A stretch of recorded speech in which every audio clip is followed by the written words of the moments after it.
Hey miners, welcome back to the channel McNallie Money, the new home of power mining analysis. In today's episode, Anthony Power and I are joined by John Belizaire. He's the CEO of Soluna Holdings. They just came out with earnings, but we've got so much more to talk about in today's interview. Before we get into it, take a second, hit the like button, you guys. Big help to myself and the channel. If you're not already subscribed, McNallie Money, feel free to join and let us know in the comment section below if you're currently holding shares of Soluna, what you thought about the results, and your outlook moving into next year. Now, with that being said, let's get into today's video.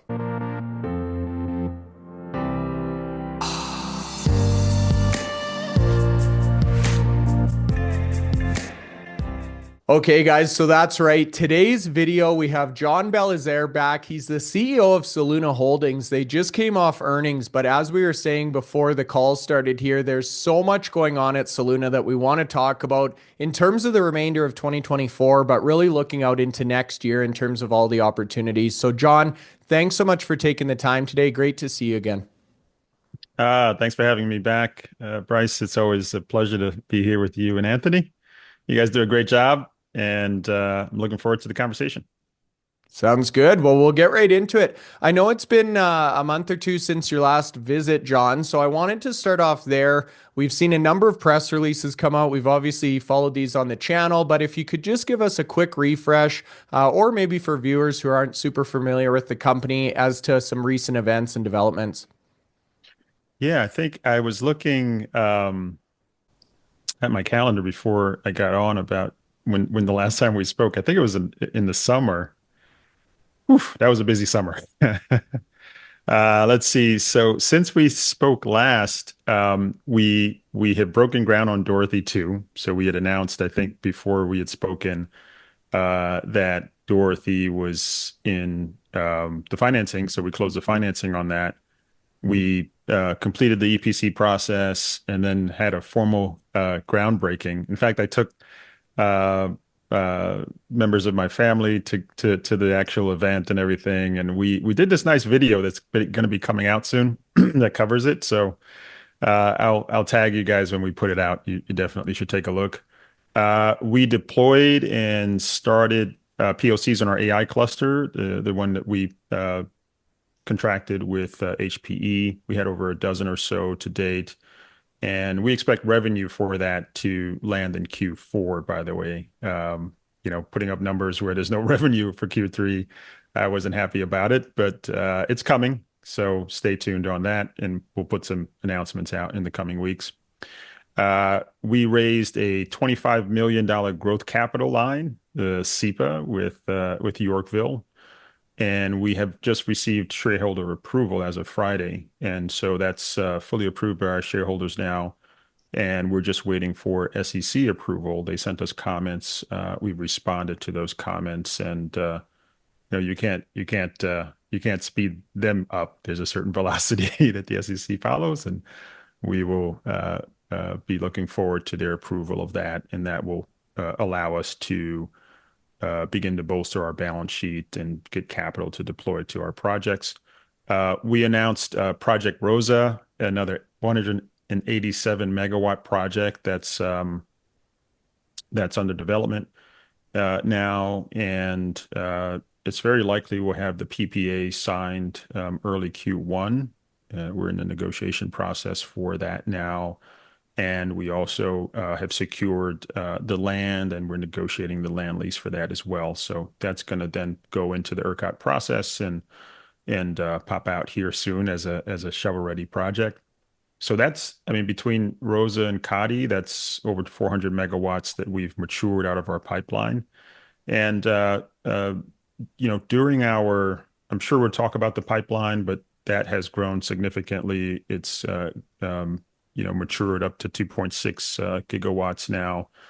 And I tried to help our shareholders, folks who are listening, by updating some content on our investor update, and it will be incorporated into our master presentation that sort of gives you a flavor of the pipeline. What do we mean by 2.6 gigawatts?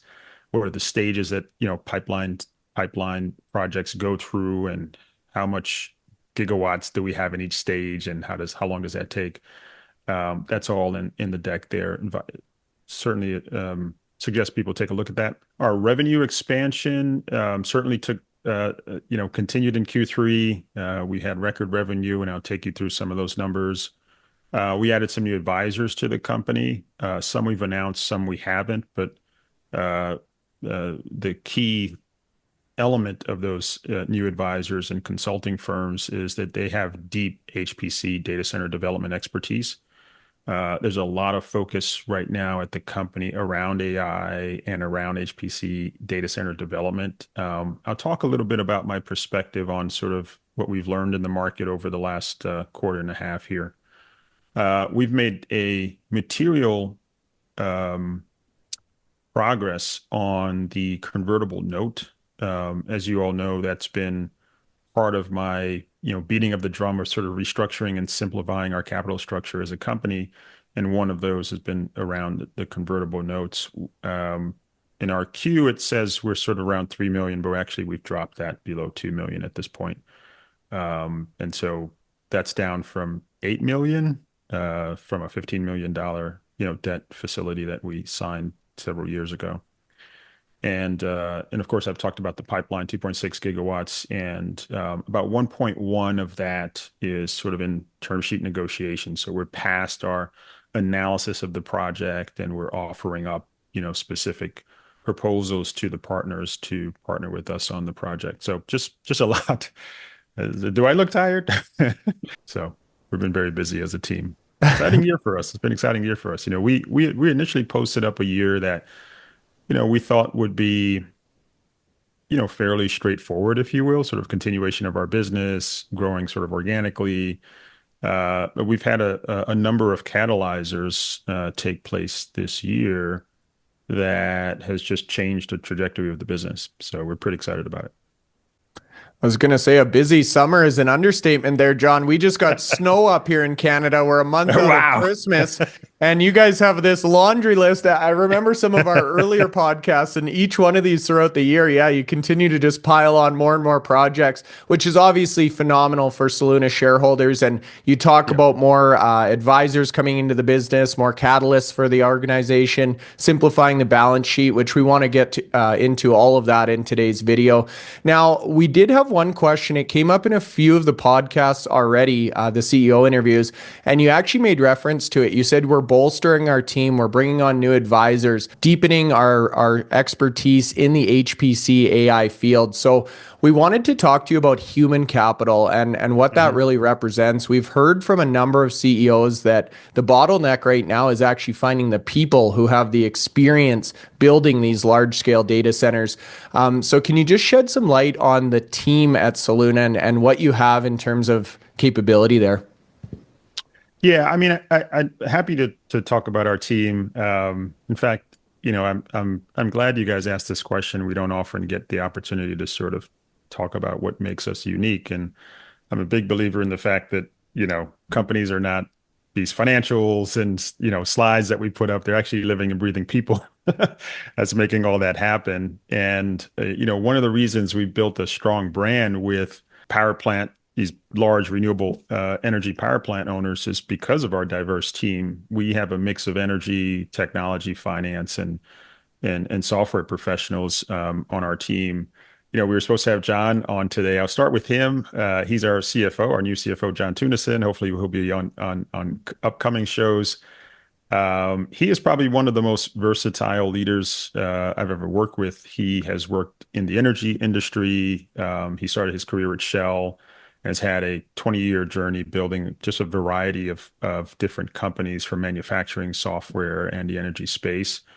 He's been backed by a number of very successful PE firms to, and equity firms to sort of rebuild financial organizations for scale. So he's a scale guy, if you will, when you have a business that essentially is a development platform like we are. You start to introduce lots of complexity, and scaling the finance organization to support that is going to be important. Very soon here we'll have more than one project under construction at the same time. That'll be a first in our company, and managing all of the each of these project companies, if you will, rolling up those financials. So he's focused on systemization, using technology to scale the organization. He's partnered with Jessica Thomas, who is our chief accounting officer.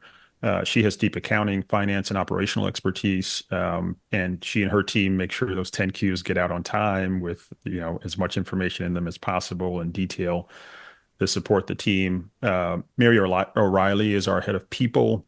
She helps us to set culture, and I'll talk about sort of our cultural principles, I think, in a minute. And she helps to recruit the best and the brightest at our data centers, all the way up to our management advisory board, and even involved in our board selection.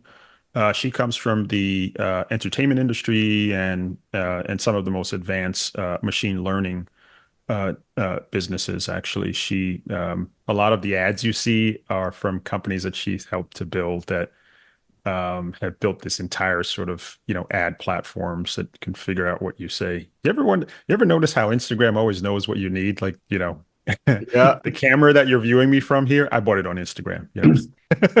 My Christmas That's shopping is how. already done. Alexa already knows what I need for the kids. Yeah. And you always notice that it's actually pretty good. It's like, yeah, I would buy this. I Yeah. don't know how it does that, but it's pretty impressive. But it comes from this Scary at the same time, though, AI isn't and it? machine learning. How about a CTO, Dip Patel? He is sorry, his career in the defense industry, building radar systems, which are essentially sort of very advanced mobile computers, and then transitioned to becoming an entrepreneur himself. And that's how we met, actually. We were on a CEO forum together, both of us running our businesses. He built an eco-friendly climate management system. So if you have a one zone home, he actually built software technology and consumer products essentially to convert your home to a multi-zone home. And he had this AI system that basically used the same technology as radar to determine where the thermodynamics of your room should be based, which you can imagine that skill has been incredibly beneficial to us in designing our data centers and helping to advance the way we approach, mining in these remote locations. And so he came here to help us to sort of build those advanced centers.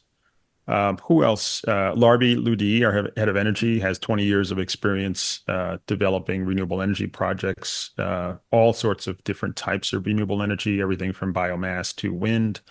And he's done it in some of the most challenging places to do development. Now he's coming to Texas, which is not a pushover in terms of challenging for to do development. But we've been able to develop some pretty complex projects in a unique way using our behind the meter strategy. And a lot of that has come from him and Phil Ung, who is our head of corporate development. Phil came from the private equity world, strong finance, M&A and strategy experience. And he heads up a lot of the development activity, fundraising, business development on the digital side, just a lot of activity.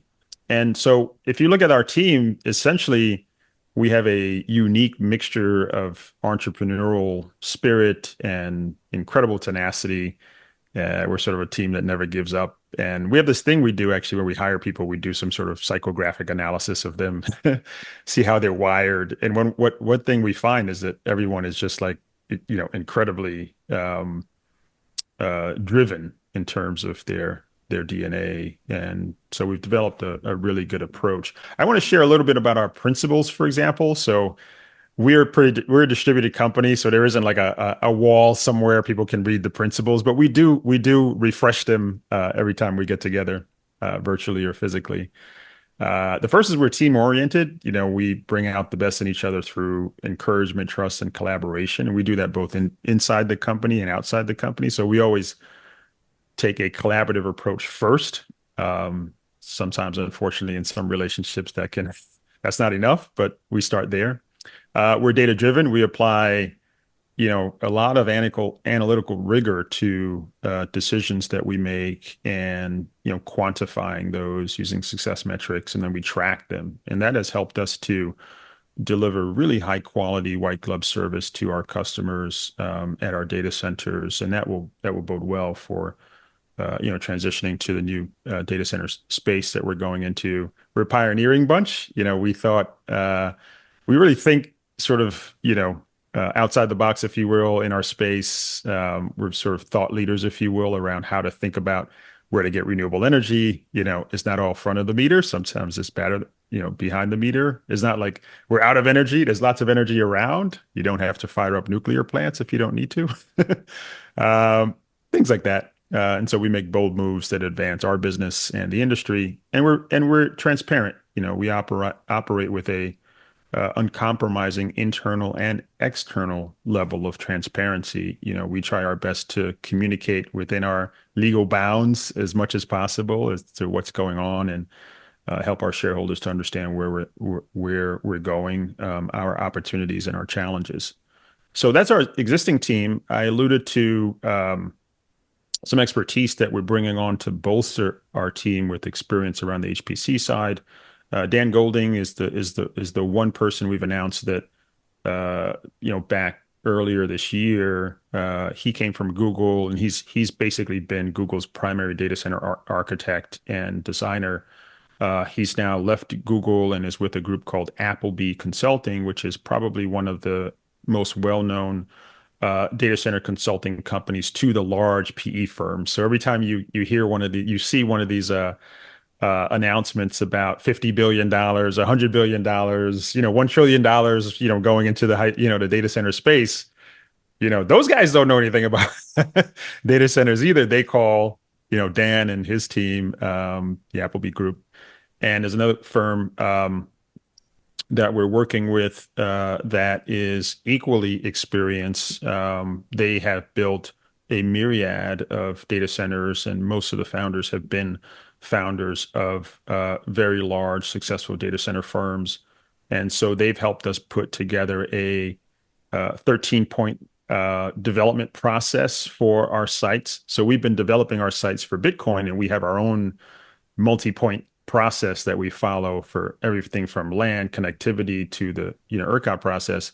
We now have a much more robust process that we will follow for our projects on the AI HPC side. All the things that a hyperscaler needs to see at a site before they consider it for a lease or an investment or a partnership, we're now taking our sites through that, and we are able to do that by leveraging them as our primary experts. And so one thing we're really good at is knowing what we're not good at and bringing in people who have that expertise.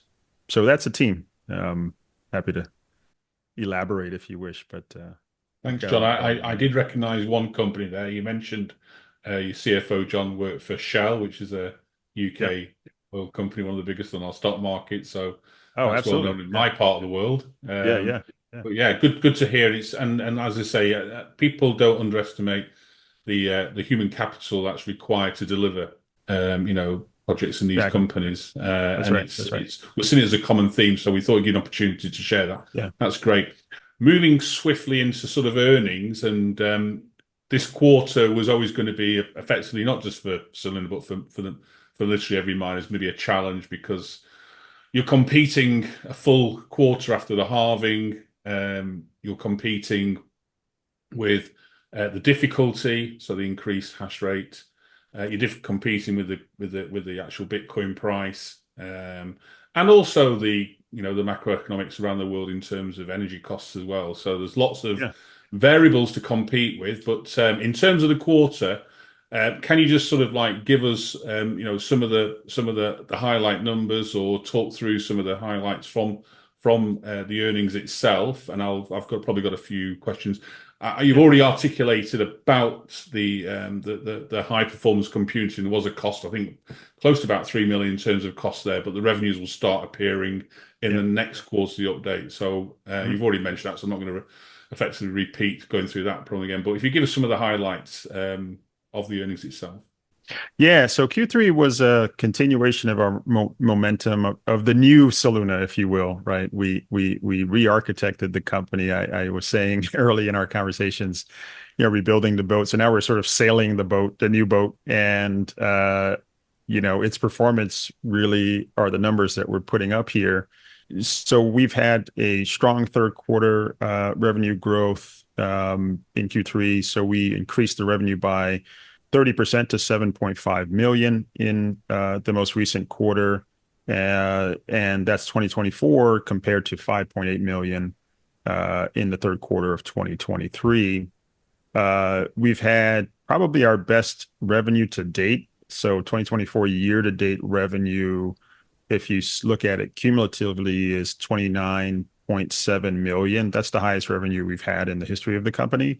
So we're definitely heading in the right direction. If you compare that to 2023, it was 10.9 million, I believe, which is a pretty significant increase, almost 172% increase in revenue.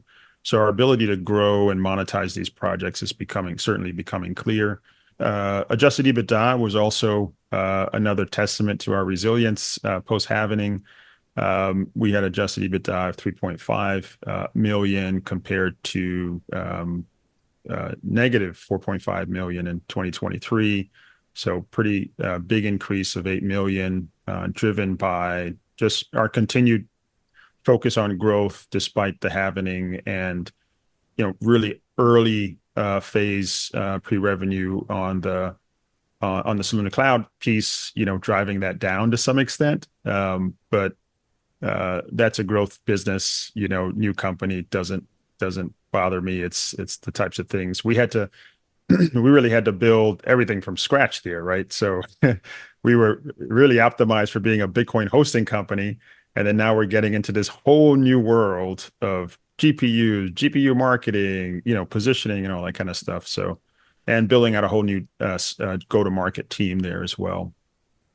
We had strong cash growth in Q3.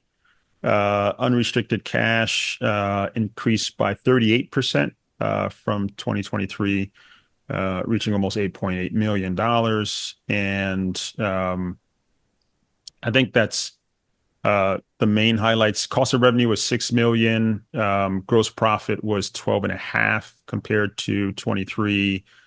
And I think our total third quarter cost of revenue was 2.9 million. And sort of as we sort of move into the revenue picture for Q4, you'll start to see that change a bit as well. So those are the main highlights in Q3. The funny thing is Q3 tends to be sort of our lower quarter, given the seasonality, the power prices. Summers are hot in Texas, etc., and so you get uptime challenges and all that. But we seem to certainly perform well, giving all of that, and that's a testament to the operating team at our data centers throughout the fleet. It's also a testament to the strong contracts and relationships we've developed with the customers. We didn't talk about this much last time, but we actually put in a whole new customer success team actually on that side. We spend a lot of time with our customers, reviewing what their challenges are with us, making improvements there, preemptively sharing information and metrics with them, and then also planning on their growth, which has allowed us to build a pretty strong pipeline for expansions at D1A, customer replacements at D1A, and also on-ramp for D2. I'm sure we'll talk about, Dorothy too, but that's moving along quite nicely. Yeah. So those are the financial metrics. I think Anthony had some in terms of just drilling into a couple of those. Yep. One of them, I think you've already mentioned earlier on in the podcast about debt restructuring. Debt interest was 821,000 in the quarter. Are you expecting this then to start reducing quarter by quarter going forward? Because that's about 11% of earnings in terms of Q3. Yes, it's from a quieter quarter, as you articulate, but going forward, where do you expect to see that? Yeah, that was interest expense in part of the expenditure, 2.8+ million in the quarter. The debt that is attached to the HPE deal, the deposit and operating expenses at 13.75 million that we raised. We had an interest-only period for that during the period. That will then flow into just your regular loan payments. So you won't see that as sort of a standalone thing as much. But the interest will just be the interest on that 12 and a half or 13 and a half over the 3-year period that we'll start to see flow into each of the quarters. So that wasn't an anomalous. It was just part of the structuring of the way the debt was designed to give us some breathing room, as you will, as we build up the cloud. And we'll see more revenues come through to mitigate that anyway. So that'd be a positive there. If I'm as an accountant, and people may not be aware I'm a chartered accountant, but I mean, looking at the balance sheet, I mean, you can argue some companies have got significantly more, multiples of current assets and current liabilities, and you could argue that they're not utilizing assets. But in your case, if I look at it from a very quick position, from a liquidity position, you've effectively got in terms of short-term liabilities twice as much as your assets. And I'm not saying it's a totally bad thing because of this new industry, things move quickly. But how would you expect to sort of like cover those costs that will need to be paid in this next 12-month period? Yeah, so 2 ways. One is through the SEPA, we'll start to bolster our balance sheet. Knowing we were shifting from essentially kind of like a sustaining mode to more of a growth mode, you're going to see shifting where there's going to be more capital expenditures, more investments that we're making as a company to finance that growth. You can't grow without bringing people into the company, and so we've got to attract talent. And you can't grow without some of these resources. And then as we develop some of these projects, we'll need to put capital into that as well. And so being in the data center space is capital intensive. And so that's why we're focusing a lot of our energy around capital formation right now. The beginning of that was in the summer, right after the HPE deal, where we had a big transformational catalyst that drove that, and that attracted a lot of investors. So we were able to do that deal with Yorkville. Once that gets set up, that'll start to bring equity capital into the company that we can then deploy and offset or rebalance, if you will, the debt portions of our business. And then the second thing we're doing is we are expanding our efforts on the project level side.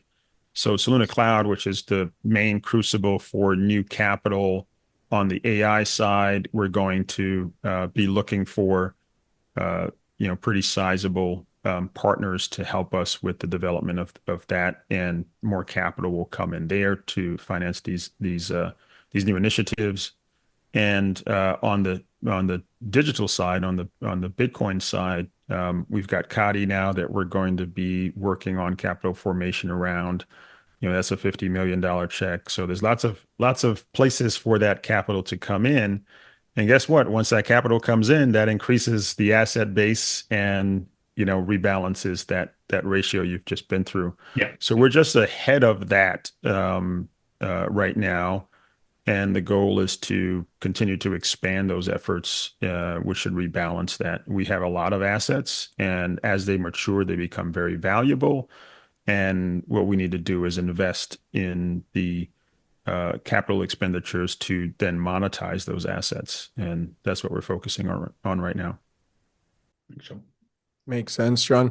Now, you've made reference to the HPE partnership or deal a number of times already in the conversation. So we wanted to give you an opportunity to talk about this, share any details you're able to, and really what this partnership, I think you used the words transformational, really means to Soluna moving forward. Yeah. So, as a company on this AI side, we need to decide what are we going to be? What's our role going to be? And if you look at us and our peers, everyone is sort of approaching the space in a similar way. They're, looking at cloud platforms, acquiring GPUs and selling those for rent, if you will, and then looking at, data center expansion or repurposing some of their assets to become landing points for hyperscalers or HPC partners. We're doing something similar, except we're taking sort of a measured approach. Some other folks have dropped some fairly large checks to acquire equipment, and having been in the uh, digital asset space and the Bitcoin space, acquiring equipment that may decline in value can be a bit of a challenging approach to business, if you will. So what we thought through was, how do we form a partnership with an OEM provider who can essentially use their balance sheet and our balance sheet together to give us access to this equipment and deliver it to us in a low risk way, because they would be providing all of the operating and support of that. So to be clear, what we have is an initial cluster, and we also made it small, so 512 GPUs versus most folks are doing thousands of them. And then we could measure the growth of that by just pulling on a string and asking for more GPUs, if you will, and growing the pie. So, and we wanted to give the business time to grow. So we put together a 3-year deal. It's $34 million over a 3-year period. We prepaid the first year. That's what the financing was about. So it's 10 million prepaid. So we would pay the remaining 24, let's say, million over the 3-year period. And as we generate revenue, that revenue offsets those payments on any given month. And our strategy has been to focus on smaller deployments of GPUs. There are very few companies that are doing very large, I call it X.AI type deployments of hundreds of thousands of GPUs. And so what you're really going to see is more tuning workloads and ultimately inferencing workloads. And we're targeting younger companies or work groups within companies that are focusing on that. And that allows us to then start kicking that off. We're also focusing on marketplaces that make GPUs available almost commodity style to developers and young companies who don't know yet whether they have a real business. This is still a very young environment. And so we're really trying to study it very carefully to sort of see where the enterprise opportunities will be. And so so that's the cloud side. We're being very measured in that business. And then on the infrastructure side, so Soluna Cloud is both, cloud delivery or GPU as a service, but it's also the co-location and HPC side. There, we're putting a lot of our efforts around understanding. If I go to Meta, for example, and I named them specifically because, look, all the hyperscalers are calling everybody at this point. And so if so let's say Meta, and the question is like, what do they need? And what does that look like? And how do we develop our projects to a point where where they have the shovel readiness to deliver a platform for what they need? And it's becoming clear that the demand for power, land sites that can deliver that power at a reasonable price, and land sites that can stand up tier 3 facilities is in high demand and probably insatiable at this point. And I think it will be insatiable for approximately 3.5 to 4 years. And the reason is because it's just really hard to get power right now. If you walk up to any part of the grid and say, I want to build a substation here, it's a 3.5-year wait. And so what we've been able to come up with is a way to unlock energy where it's hard to do. And that's why some of our peers have become very attractive, right? Because they might have done that. Hey, give me let me buy this substation from you, or build up this, very large substation. And they're expanding that, and they had plans to expand that for Bitcoin. And they're saying, hey, we can expand it for HPC now. So we're essentially repurposing a lot of our pipeline to this new marketplace. And by bringing these new consulting firms, I'm putting in a lot of energy to build that. And so I'm basically standing up these two businesses at the same time, and then we're going to decide which one is ultimately the right business for the company. I had talked about the fact, kind of, talking through the stack, if you will, of what we learn in AI. And basically what's become clear is, if you look at sort of like the AI value chain, there's really 3 or 4 main components. At the very top, you have go-to-market, software and tooling, because this technology is so advanced. It's very hard for people to just pick it up and just start working with it, and the talent isn't readily available to assist them, and so they're really relying on AI platforms to really be this simple thing they can just start going. I guess I would liken it to sort of like, when Steve Jobs put out the first like drawing program, he just wanted to make it super simple. You don't need to know anything, just like draw a circle. And people want to be able to just deploy models very quickly. The next piece is the actual GPU infrastructure. NVIDIA really dominates that space. You have other partners coming in like Intel, AMD to, carve out a share in the marketplace. But that is, even though it's advancing very quickly, a commodity piece. If I have a GPU or my peer has a GPU, if that upper layer isn't differentiated, right, it's just a GPU. And so that's why, again, we wanted to be really careful, like what's going to be our differentiation. What we're finding is that sustainable energy is resonating. What we're finding is that smaller footprints where, they're not trying to use tens of thousands is resonating. What we're finding is that it's still a growing market. And then on the bottom of that value chain is energy infrastructure, data center infrastructure that supports all of that. And that's where we think ultimately we have the most to gain from and the most to deliver to the marketplace, because we've developed it in this unique way that hasn't really been considered by the marketplace. And as we identify some strong partners to back that business, we'll sort of determine which one of those two becomes, the dominant part of our business. I was able to drive past the Meta data center in Sweden a couple of months ago, and that's the largest. How did you know it was a Meta? How did you know it was Meta? Because it's got Facebook on the side of it. Oh, so that was a big giveaway. I thought they were very stealth. I thought they try to be very stealth. No, maybe they're that's not. Amazon. I think Amazon. In North Sweden, where nobody lives, they can put whatever they want on the building. It's kind of hard. It's kind of hard. I was in North Sweden. I was up in the Arctic Circle. So and that's 150 megawatts. Now, you look at mining companies. I mean, look at Corsicana as a 1 gigawatt site. So when we talk about HPC terms, we are talking in terms of megawatts lower. That's right. That's right. Yeah. But a couple of things that you talk about power. Now, power for Bitcoin mining doesn't have to be 24/7, but for HPC delivery, for certain aspects of HPC and where the revenues really lie, you've got to have that level of uptime.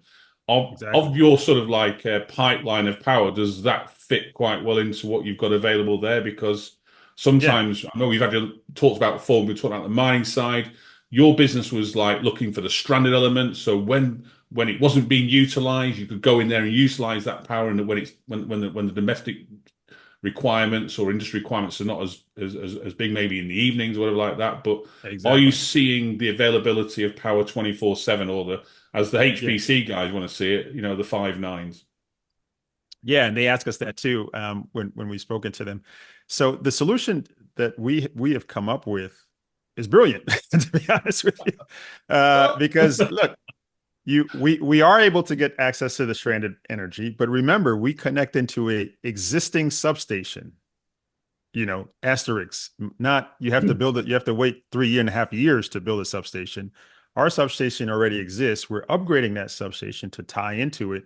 It's a two-way system, so we can draw power from the grid, just like the front of the meter solution can, actually at a lower cost, because we're using that existing substation. That's the beauty of our model. You almost get a substation for free, essentially, thereby shrinking the time from 3.5 years to a year to get access to the power. And because one of the approaches we're thinking is blending our sites where there's a Bitcoin facility back there and an AI facility, the Bitcoin actually becomes the buffer. You can ramp that down and keep the AI facility up during situations where you have to sort of decide, where the power flows, right? And then the last point is just because we're behind the meter doesn't mean we can't incorporate resiliency solutions. So that 13-point checklist we look at is, can we deploy certain resiliency technologies, everything from batteries to gas-fired backup turbines, etc., that can be placed, or generators rather, that can be placed at that facility in a scalable way. And there are a couple of really robust solutions out there that can live in that environment. And so you essentially can, have your own microgrid, if you will.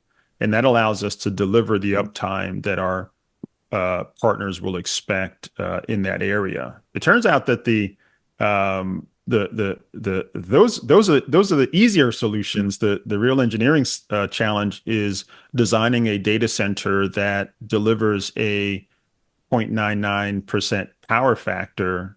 So there's this concept in energy where there's useful energy and there's not useful energy, right? So it's like there's matter and there's dark matter, right?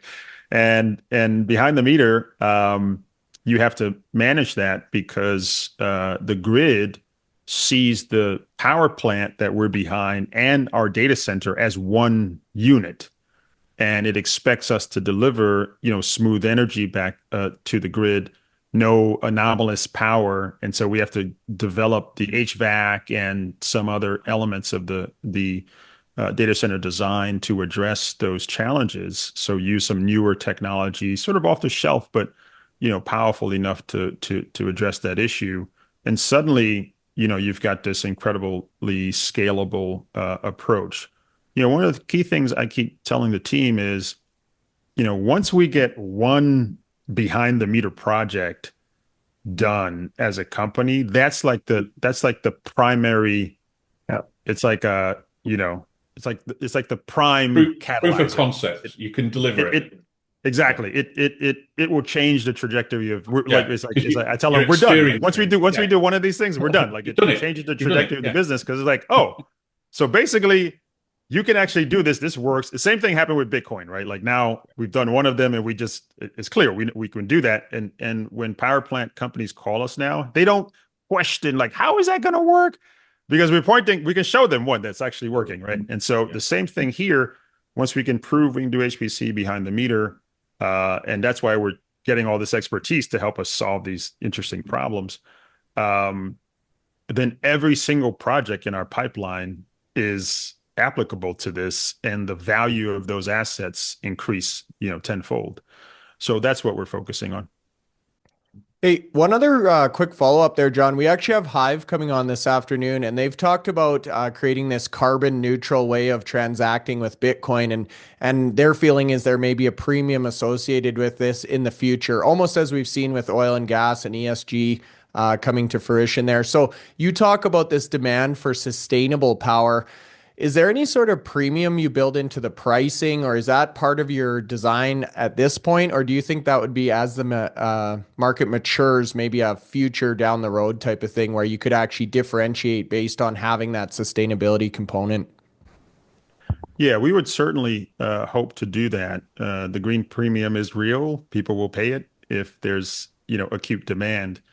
And there's certainly acute demand. I think what we've been starting with is delivering the value proposition that, you can get lots of power from us.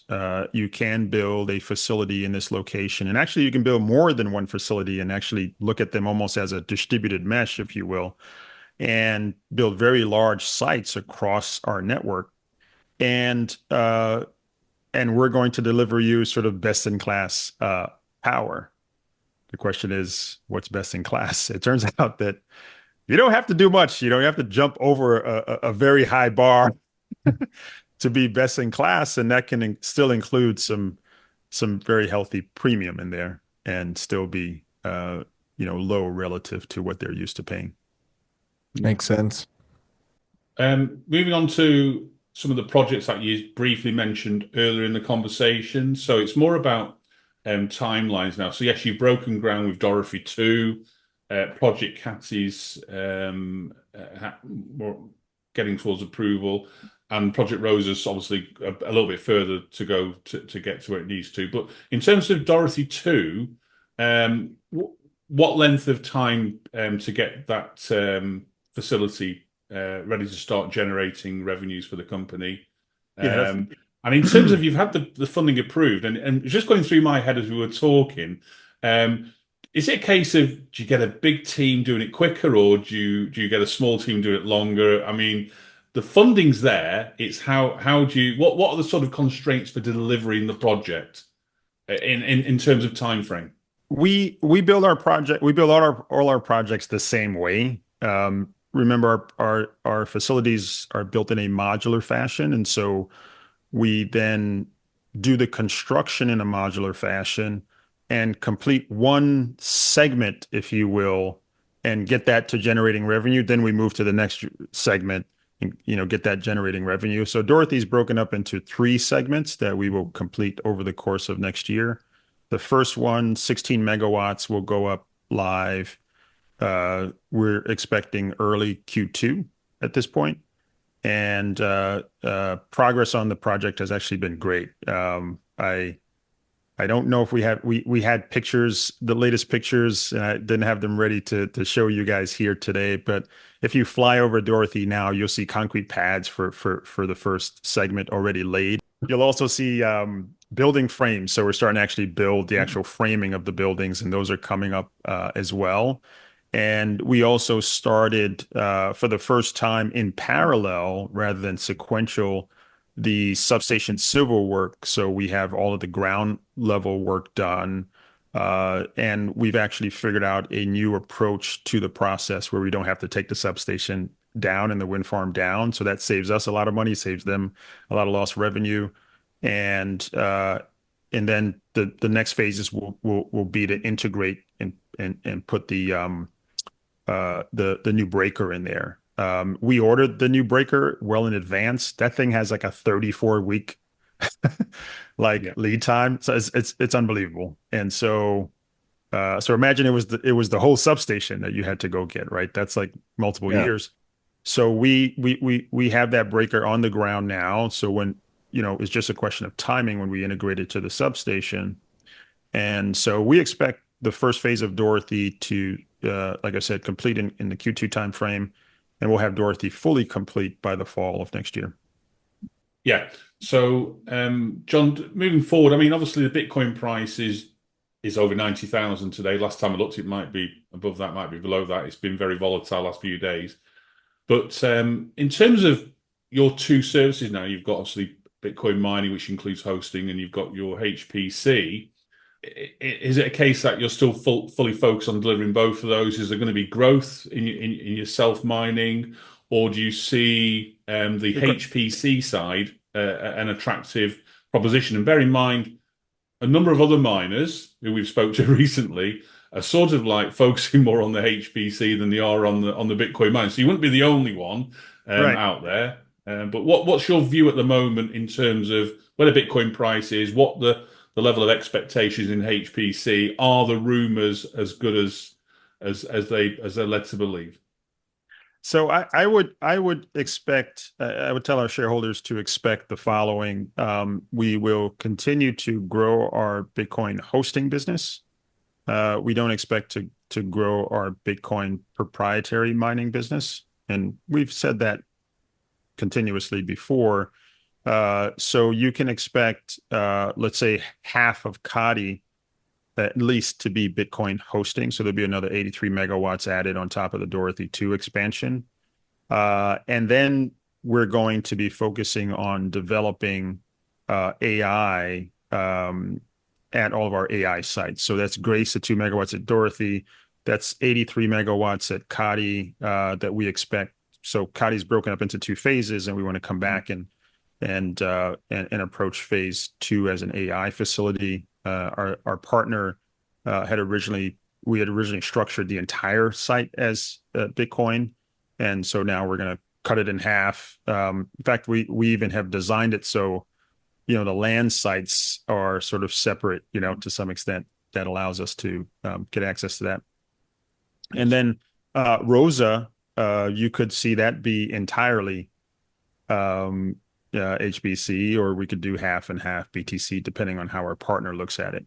The main driver for these projects is, we need revenue. Obviously, we're growing, and we want to turn these assets into monetized units.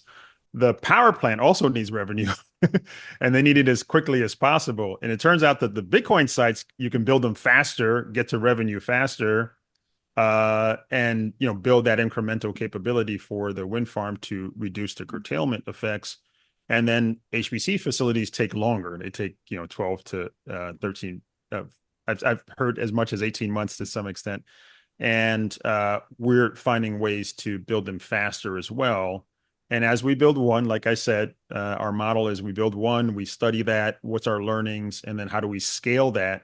Once we figure that has been done, then we'll determine on the go-forward basis, these new projects, what's the mixture between, Bitcoin and AI and HPC. And I would expect that over time, more of that mixture would become HPC. Is the reason, I mean, to say focus on hosting as opposed to self-mining? I mean, the Bitcoin price, it's risen since the end of quarter 3 to now by getting close to $30,000. I think it finished at 62,000 at the end of quarter 3. So that's what your results reflect, the Bitcoin price.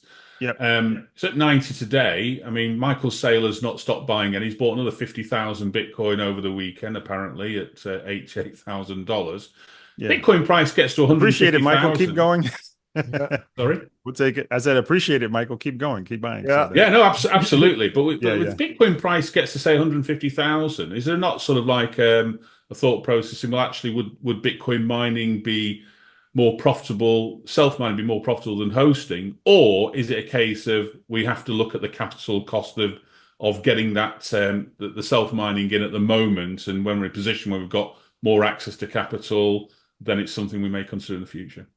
Exactly. So, what's the arithmetic we do, right? So the arithmetic is we want our revenues to be fairly stable. Yeah. We have a certain amount of capital that we have access to. As we have more capital access, then our arithmetic can be expanded. But I can tell you that once you learn a lesson, you can't unlearn the lesson, right? Our view is the better business is the hosting business. It's you're not going to have sort of these spikes of richness that happen, although we have structured some of our deals to be profit sharing so we can participate in the upside. But it's just a better business for us, given our cost of capital. And we have lots of things to deploy that capital to right now, as I've just alluded to. And we would like to stay highly focused. 25 years ago, I was a young entrepreneur, and I was walking around to all these successful CEOs and asking them, like, how do you do this? And how does this work? How do you raise money? What are all the things you need to understand? And they gave me lots of advice, which I wrote in a notebook somewhere. And one of the key things that I drew a box around, and they said, but wait a second, before you leave, John, remember one thing, and that is laser focus. So that's how we look at our business.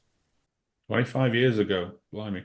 I was just arriving in Holland to serve with NATO as a warrant officer in the British Army. So, oh, wow, is that right? Oh, wow. Yeah, shouting and screaming at people, telling what to do. There you go. So we're really focused. We're a development company, infrastructure, build out that infrastructure, convert those projects to monetized projects, and very clear, repeatable business models at scale. That's our focus. Yeah, it's a model that works, and it works well with you guys. I do look at what's happening with miners. Sort of, we know what's happening with those miners with 5-6 billion market caps, but the miners at the other end of the scale, we've asked that question all along: how are they going to manage? And what you guys are doing is you're doing things that are manageable and growing at the same time. Project gets bigger and bigger. Look at what Dorothy 1A, 1B, now Dorothy 2. They're all getting slightly bigger as we go along. So that's the way to do it. Learn from that going forward. But no, thanks very much for that, John. Thanks, Anthony. Monetizing every megawatt. I know I brought it up in our last video, and I joked with TeraWolf as well, John. Luckily for you, the way we structured and named our company, we're into mining power. So however you want to use that power, we're able That's to right. support Power you. and mining. That's right. It's not Bitcoin power mining analysis. It's power. So, hey, I know we're Exactly. at time. I'll give you a second to close out if you want. John, always a pleasure talking to you. You guys have found the keys to success there. Now it's really Thank you. just rinse and repeat and bring this business model to fruition and scale. So we're super excited to see what Q4 brings, what 2025 brings. You guys let us know if you're holding shares, what you think of the strategy here behind Soluna, and your outlook for next year. John, thanks so much. We'll see you again soon. Thanks, guys. As always, I want to thank you guys for having me on the show, and our current and our new shareholders. We're always adding some new ones here for your continued support. And I just want you to know we believe we've built a truly remarkable platform that has yet to see its true potential.